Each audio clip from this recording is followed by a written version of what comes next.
Good afternoon all. तो हमने Henry's law और राउल्स लॉ कंप्लीट कर लिया है। नेक्स्ट हमारे पास जो टॉपिक है दैट इज सॉल्यूशंस या you can say classification of solutions on basis of Raoult's law. हमने सॉल्यूशंस पढ़ लिया क्या होते हैं, उसके कुछ टॉपिक्स भी कवर कर लिए हैं। हमने राउल्स लॉ पढ़ा क्या होता है। अब अगर मैं on basis of Raoult's law solution को क्लासिफाई करूं तो हमारे पास सॉल्यूशंस हैं दो टाइप के। एक हमारे पास है आइडियल सॉल्यूशन और दूसरा हमारे पास है non ideal solution. Non ideal solution, तो आइडियल और नॉन आइडियल का यहाँ पे मतलब क्या हुआ। तो अगर हम बात कर रहे हैं on basis of Raoult's law, तो आइडियल सॉल्यूशंस वो सॉल्यूशंस होते हैं जो कि राउल्स लॉ को फॉलो करते हैं एट एवरी कंसेंट्रेशन। तो जो राउल्स लॉ को फॉलो करता है वो हमारा आइडियल का पार्ट होगा।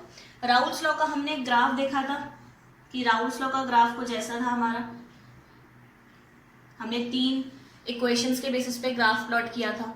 जो हर एक कॉन्सेंट्रेशन पे राउल्स लॉ को फॉलो करेगा वो हमारा आइडियल सॉल्यूशन हो जाएगा, राइट। और अगर हम वही बात करते हैं नॉन आइडियल की, तो यहाँ पे this type of solution do not obey the Raoult's law, do not obeys the Raoult's law, तो वो हमारे पास नॉन आइडियल का पार्ट हो जाएगा, राइट। अब राउल्स लॉ को फॉलो नहीं कर रहा है मतलब कि कुछ ना कुछ तो डेविएट हो ही रहा होगा, मतलब कुछ उसमें डेविएशन होगी।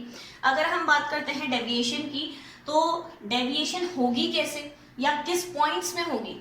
तो डेविएशन होगी ये जितने हमारे बीच में पॉइंट्स हैं इनके बीच में, ये वाले और ये वाले पॉइंट में कोई डेविएशन नहीं है, बिकॉज हर बार सॉल्वेंट का अपना एक प्योर वेपर प्रेशर होगा, वो प्योर वेपर प्रेशर का पॉइंट था, और हर बार उसकी कुछ ओरिजिन यानी बोलो कि 0 पे कुछ वैल्यू होगी, तो 0 पे तो वो हमेशा ओरिजिन पे रहेगा। तो जो इनिशियल और जो फाइनल वैल्यू है वो हमेशा फिक्स होगी। वेरिएशन कहाँ पे आएगा, ये बीच के जो पॉइंट्स हैं। तो जब ये आइडियल सॉल्यूशन होते हैं तो हर एक कॉन्सेंट्रेशन पे फॉलो करते हैं। जैसे ही हमारे पास ये बदलना स्टार्ट हो जाते हैं तो ये कुछ इस टाइप से हो जाएगा कि हमारे पास ग्राफ था ऐसा, जिसमें से कि ये था पी नॉट ए, ये था ओरिजिन। एक बार वापस से देखना राउल्स लॉ का ग्राफ बन कैसे रहा था, इसको मैं थोड़ा सा नीचे कर देती हूँ।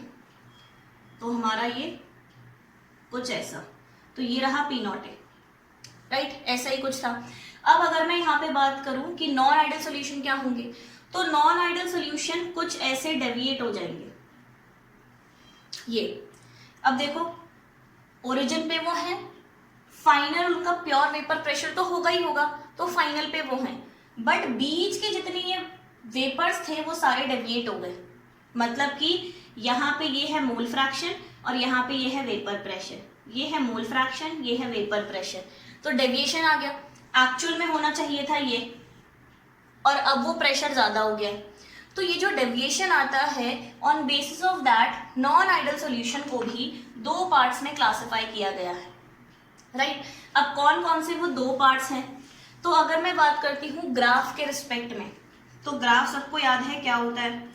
तो इस ग्राफ में अगर हमारे पास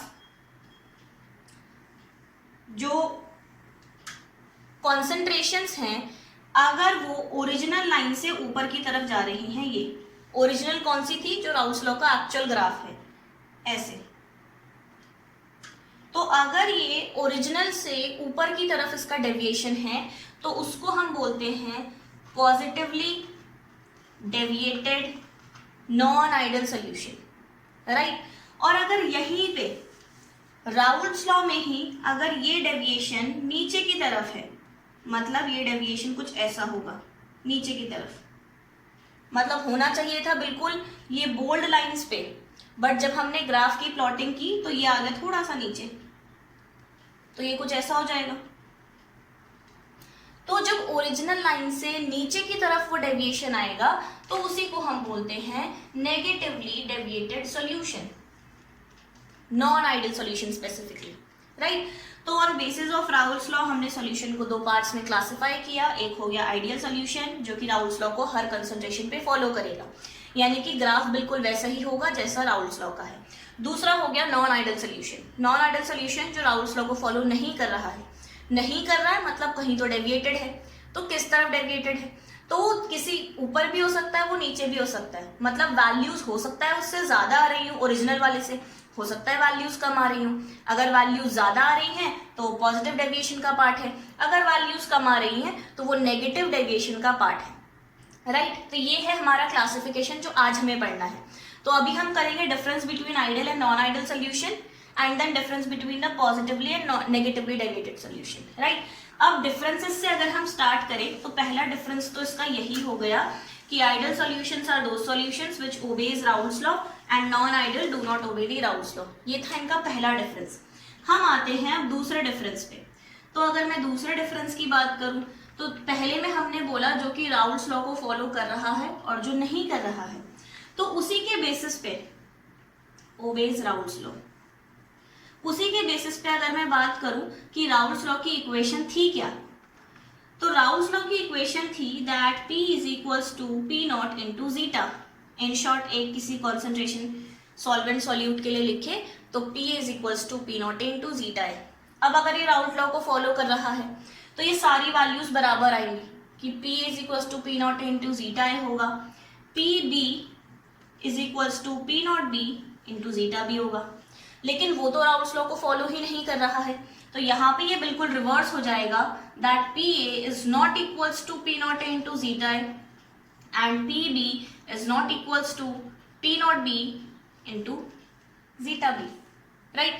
दूसरा डिफरेंस हो गया कि अगर ये राउल्स लॉ को फॉलो करता है तो ये प्रेशर और ये वाली टर्म्स बिल्कुल बराबर आएंगी, वो नहीं करता है तो वो बराबर नहीं आएंगी।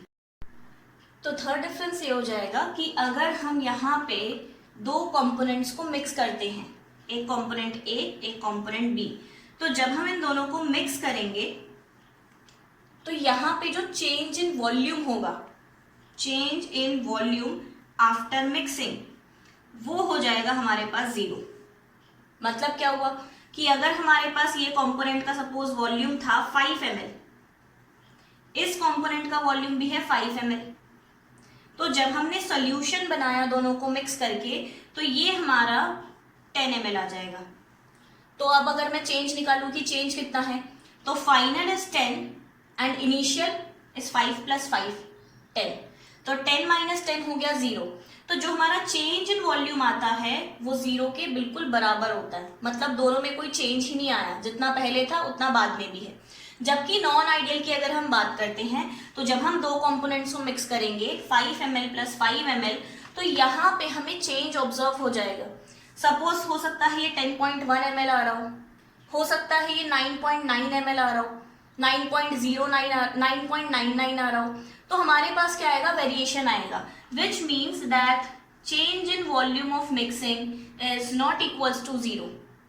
0 से ज्यादा भी हो सकता है, 0 से कम भी हो सकता है, वो हम पढ़ेंगे इसकी दो कैटेगरीज में, जो हमने पॉजिटिव और नेगेटिव डेविएशन की बात की, राइट। इसमें फोर्थ डिफरेंस हमारे पास क्या हो जाएगा कि अगर हमारे पास ये सॉल्यूशन है, ए और बी हमारे पास कंपोनेंट है, हमने इन दोनों को मिक्स किया, तो जब हम इन दोनों को मिक्स करेंगे तो इसकी इंथैल्पी में कोई भी चेंज नहीं आएगा। फॉर एग्जाम्पल अगर ए के जो आपस में बॉन्ड्स हैं, जो ए अट्रैक्शन है, सपोज उसको 20 किलो जूल्स एनर्जी चाहिए टूटने के लिए, सपोज बी के लिए हमें चाहिए 15 किलो जूल्स एनर्जी, तो जब हम ए बी की फॉर्मेशन करेंगे तो इसमें एग्जैक्टली हमें 35 किलो जूल्स ही चाहिए।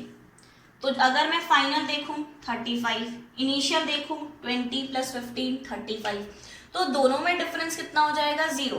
तो change in enthalpy of mixing is 0 का मतलब है कि जब ये सॉल्यूशन बना ए बी का, तो ना ही इसमें हीट एब्जॉर्ब हुई, ना ही इसमें हीट इवॉल्व हुई। No evolution of heat, no absorption of heat, कुछ भी नहीं हुआ।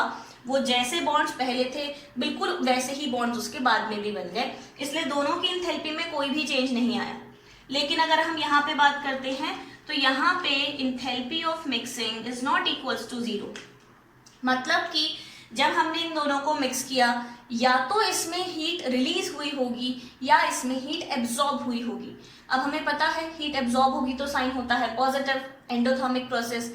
हीट रिलीज होती है तो साइन होता है नेगेटिव, एक्सोथर्मिक प्रोसेस। राइट। तो यहाँ पे इन दोनों में से कोई भी कंडीशन पॉसिबल हो सकती है कि हमने इन दोनों को मिक्स किया, बट हो सकता है कुछ हीट या तो एब्जॉर्ब हो गई या कुछ हीट यहाँ पे इवॉल्व हो गई, राइट। अब आते हैं इसके फिफ्थ डिफरेंस में। फिफ्थ डिफरेंस क्या होगा? तो फिफ्थ डिफरेंस इसमें ये है कि अगर मैं इनके फोर्स ऑफ इंटरैक्शन की बात करूं, किनके? इनिशियली कंपोनेंट्स के और फाइनल सॉल्यूशंस के, कि जो हमारे पास, मैं इसको यहां लिख देती हूं, कि जो हमारे पास फोर्सेस ऑफ इंटरैक्शन थी ए और बी के बीच में, राइट। ए और बी क्या क्या है? ए हमारा सॉल्वेंट है, बी हमारा सॉल्यूट है।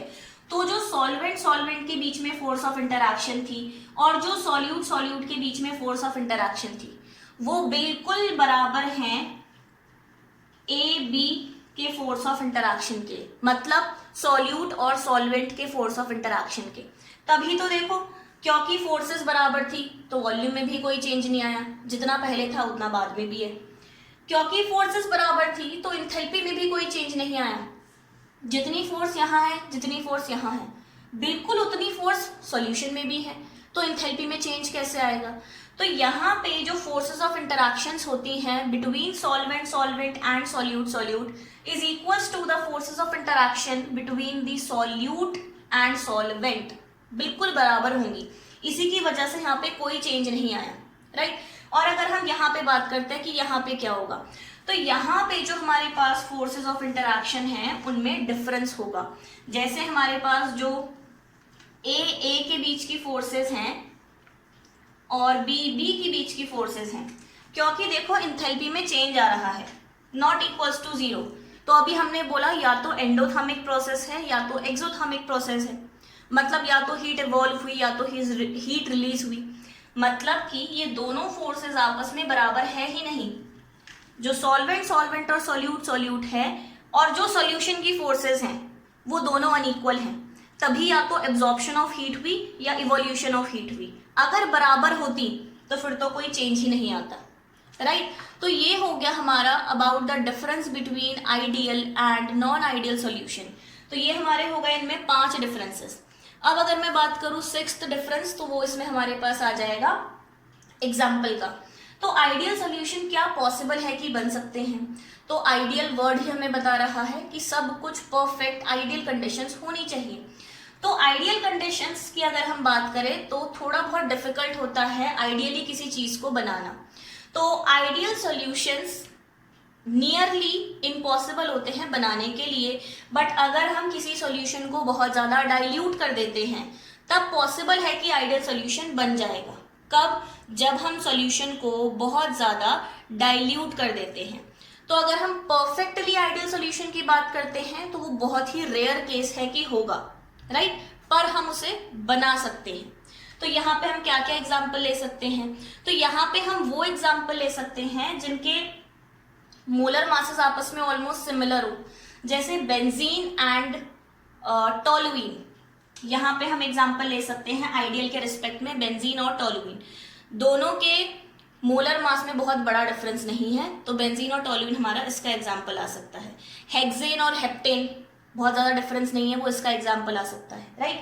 और अगर मैं नॉन आइडियल सॉल्यूशन की बात करूं तो नॉन आइडियल सॉल्यूशन में हम एग्जाम्पल ले सकते हैं chloroform and acetone, carbon tetrachloride and acetone.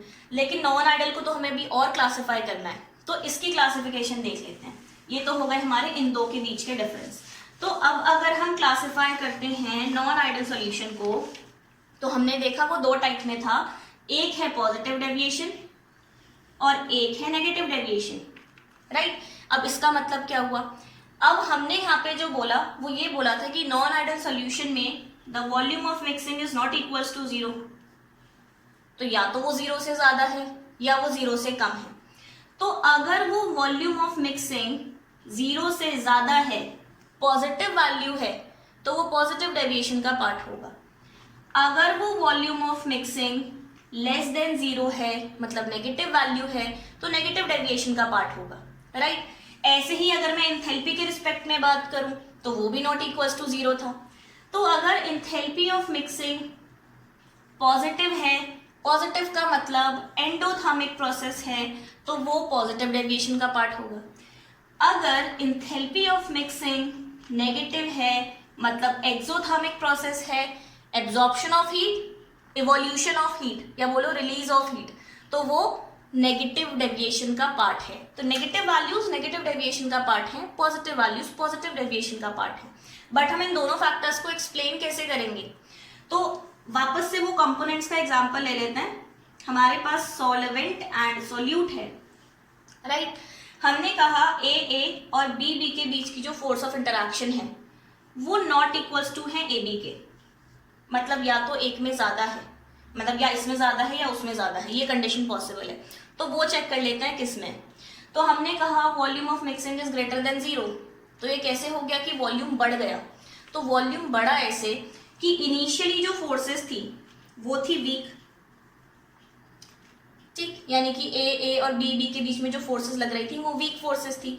जैसे ही हमने इसका सॉल्यूशन बनाया तो सॉल्यूशन में जब ए और बी आए तो ये फोर्सेस हो गई, ये बोल सकते हो और भी ज्यादा वीकर, राइट? मतलब क्या हुआ कि अगर सपोज मैं यहां पे बात करती हूं एसीटोन, फॉर्मूला CH3COCH3, और दूसरा अगर मैं बात करती हूं CCl4, कार्बन टेट्राक्लोराइड, हमने इन दोनों को A और B मान लेते हैं। तो जब ये CH3COCH3 था और CCl4 था तो दोनों में कुछ वीक फोर्सेस होंगी, आपस में कुछ तो इंटरैक्शन होगा। एसीटोन से इंटरैक्शन कर रहा होगा, CCl4 से इंटरैक्शन कर रहा होगा। अब जब हमने इन दोनों को मिला दिया, मतलब एसीटोन और क्लोरोफॉर्म को मिला दिया, तो दोनों के बीच में रिपल्शन स्टार्ट हो गया, या बोलो कि दोनों के बीच में अच्छा फोर्स ऑफ अट्रैक्शन हुआ ही नहीं, जिसकी वजह से दोनों आपस में रिपेल करने लग गए, तो फोर्सेस हो गई और भी वीक। अब अगर ये दोनों रिपल्शन करेंगे तो उस टाइम में वॉल्यूम तो बढ़ेगा, रिपल्शन मतलब कि एक्सपैंड होना स्टार्ट हो रहे हैं तो वॉल्यूम बढ़ जाएगा, राइट? हमने पढ़ा था कि जब भी कोई सब्सटेंस या केमिकल कंपाउंड स्टेबल होना चाहता है तो एनर्जी रिलीज करता है। अब अगर ये आपस में रिपेल कर रहे हैं तो ये स्टेबल कैसे होंगे? मतलब कि ये एनर्जी को एब्जॉर्ब कर रहे हैं तब जाके वो रिपल्शन कर रहे हैं, बिना एनर्जी के पॉसिबल नहीं है। एनर्जी एब्जॉर्प्शन मतलब क्या हुआ? Endothermic process.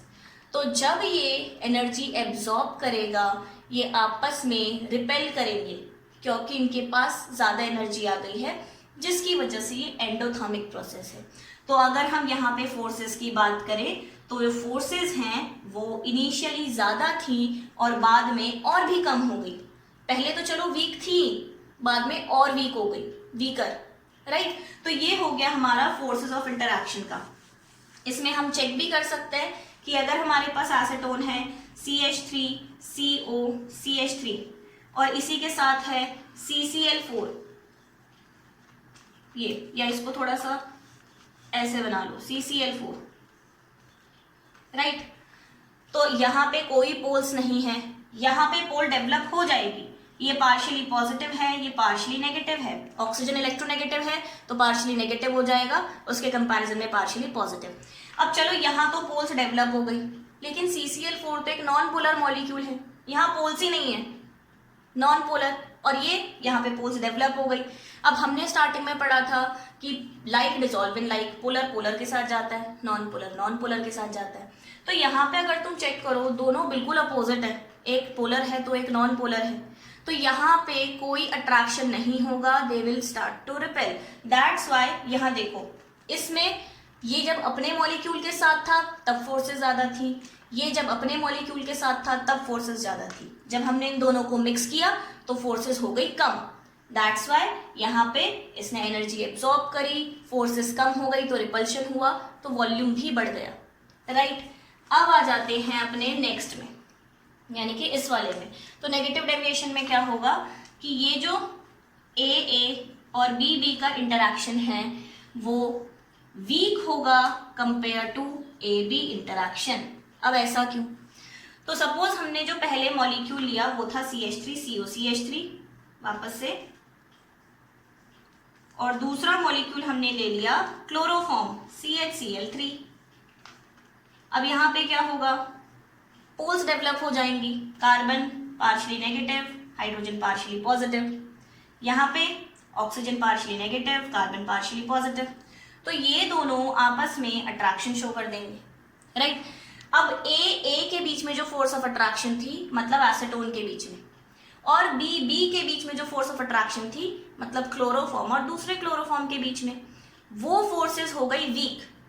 कब? जब हमने इन दोनों को मिक्स किया। जब हमने इन दोनों को मिक्स किया तो इनके बीच में थोड़ी सी स्ट्रॉन्ग फोर्सेस लग गई, इसको हम डाइपोल इंटरैक्शन बोल सकते हैं, राइट। तो थोड़ी सी स्ट्रॉन्ग फोर्सेस लग गई। अब जब फोर्सेस स्ट्रॉन्ग हो गई तो वो आपस में कॉम्पैक्ट एक दूसरे को अट्रैक्ट करना स्टार्ट करेंगे। जब अट्रैक्शन होगा तो वॉल्यूम और कम हो जाएगा। वॉल्यूम कम हुआ तो वॉल्यूम में चेंज देखो लेस देन 0 था, राइट। अब जब ये आपस में अट्रैक्शन शो कर रहे हैं मतलब कि ये आपस में एक फोर्सेस हैं जो कि आपस में अट्रैक्ट हो रहे हैं। ये बोल सकते हैं कि they are releasing the energy, वो एनर्जी रिलीज कर रहे हैं और तब जाके स्टेबल फॉर्म में आ रहे हैं। 11th क्लास में हमने पढ़ा था कि जब भी कोई मॉलिक्यूल स्टेबल होता है तो एनर्जी रिलीज करता है और लोअर एनर्जी में आता है। तो देखो यहाँ पे भी यही हुआ, इनके बीच में अच्छी फोर्सेस थी, इन्होंने एनर्जी रिलीज की जिसकी वजह से स्टेबल हुए, तो ये हो गया एक्सोथर्मिक प्रोसेस। तो मतलब कि यहाँ पे था क्या, जो सॉल्यूशन में फोर्सेस थी बिटवीन सॉल्यूट एंड सॉल्वेंट वो ज्यादा थी in compare to initial components. इसमें अगर मैं एग्जांपल की बात करूं तो मैंने अभी दिया एसीटोन एंड क्लोरोफॉर्म, और इसका example acetone and carbon tetrachloride, right. इसमें हम एक और डिफरेंस बोल सकते हैं कि हमने बोला स्टार्टिंग का जो नॉन आइडल का पॉइंट था कि PA is not equals to P0 into zeta A, right. ये PA क्या था? ये था हमारा थ्योरेटिकल प्रेशर, और ये इसके बराबर नहीं है, मतलब ये प्रैक्टिकली जो हम निकाल रहे हैं उसके बराबर नहीं है। तो अगर हम पॉजिटिव डेविएशन की बात करते हैं तो पॉजिटिव डेविएशन का मैं एक बार ग्राफ दिखा देती हूँ कैसा होगा। तो पॉजिटिव डेविएशन हमारा हो जाएगा कुछ इस टाइप से। एक्चुअल राउल्स लॉ का ग्राफ था ये, पॉजिटिव का हो जाएगा ऐसा, ऊपर की तरफ डेविएशन दिखाना है और कुछ नहीं, ये हो गया, राइट। इसका मतलब क्या हुआ कि ये रही थ्योरेटिकल वैल्यू जो हम राउल्स लॉ की निकाल रहे थे, थ्योरेटिकल वैल्यू, और ये रही एक्सपेरिमेंटल वैल्यू जो हमने निकाली, एक्सपेरिमेंटल वैल्यू। तो आइडियल सॉल्यूशन में ये दोनों बराबर थी क्योंकि ये बिल्कुल ग्राफ को फॉलो कर रहा था। अब अगर हम बात करते हैं नॉन आइडल सॉल्यूशन की, तो नॉन आइडल में क्या होगा, ये एक्सपेरिमेंटल वैल्यू ज्यादा हो गई, तो ये है condition that experimental vapour pressure of the solution is greater than the theoretical vapour pressure, वो ज्यादा है। और यही चीज अगर मैं यहाँ पे बात करूं तो यहाँ पे ग्राफ कैसा आ जाएगा, तो यहाँ ग्राफ आ जाएगा नीचे की तरफ ऐसा, नेगेटिवली डेविएटेड, राइट। यहाँ पे अगर हम बात करते हैं तो ये रहा थ्योरेटिकल प्रेशर और नीचे है experimental value, which means theoretical वाली वैल्यू बड़ी है कंपेयर टू एक्सपेरिमेंट। एक्सपेरिमेंट जब हुआ तो डेविएशन आ गया नीचे की तरफ, तो वो रहा कम का पार्ट, राइट। तो ये भी एक डिफरेंस में ही काउंट होगा हमारा कि इन दोनों में ये भी एक डिफरेंस है, राइट। अब क्वेश्चन ये है कि अगर हमें एग्जाम्पल्स दिए हुए हैं और उसमें पूछा हुआ है कि identify the negatively deviated solution और the positively deviated non ideal solution, तो हम कैसे आइडेंटिफाई करेंगे।